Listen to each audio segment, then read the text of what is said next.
You're in a library and there's just you, the librarian, and someone else in the computer section, and that's it on the second floor. Only there because your professor made it a requirement that you need actual literature from a library, not any computer-based system. Of course, it's getting late. You've been there for hours. The library is about to close in an hour. So you're trying to make as many copies as possible of the pages of the literature book that you have chosen. You have to pay about 25 cents each page to be able to print it. And you realize you have ran out of money to be able to make more copies. As they're about to close in 30 minutes.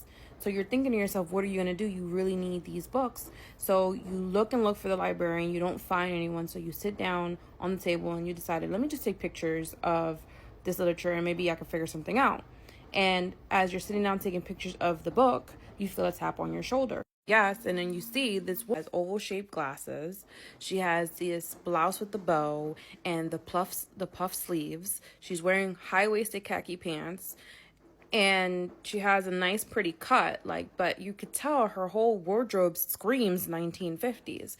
And you're looking at her confused because you've never seen her before, and you've been in this library multiple times. But you see that she has a name tag on her that says Vivian. First, the lady named Vivian repeats herself and she says to you, "Can I help you?" So I was trying to make copies of the book at the printer and I didn't have enough change to put inside the printer. So then I was looking for the librarian to check out the book because you guys are about to close. And of course, Vivian stops and stares at her and says, "Printer? And it takes money?"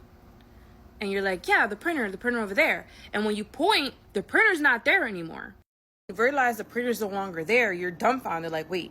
There was a printer there. There definitely was a printer there. I know I saw a printer there. And I was just using it. Smiles at you and says, "That's okay. Just take the books with you. Let me stamp them for you and you could just take them home." Vivian, thank you so much. You just saved my life because I didn't know what else to do to finish this project. Says to you, "Of course, no problem. Just return the book once you're done your project. You know library policies. So that way we can give you more books next time." Making your way down the steps because the library is closing, you remember that you left your phone upstairs on the second floor on the table. So you go back up the stairs, you pass the printer that you just saw that wasn't there when you were talking to Vivian. You get to the table and you're like, maybe I need to go to sleep. Let me just grab my phone. Let me just leave. You pass the librarian. The librarian says, "Hey, did you check out that book?" And you say to the librarian, yeah, Vivian just helped me just now. She was very kind. I needed to make copies and I ran out of money, but she just told me that I could take the book and she basically stamped it out for me. The librarian stops and looks at you and says, "Vivian, let me see that book." Because you have nothing to hide, you hand over the book to the librarian. And when they open up the page where you stamp to check out the book, there's a stamp there. And you can clearly see Vivian's signature saying it was okay for you to take the book. The librarian is startled. The librarian looks at you and says, "Well, you know what? I guess you can take the book. Go ahead. You're good. You're good to go." And you stop and you say to the librarian, "Wait, why were you just startled about seeing Vivian's name on the back of the book?"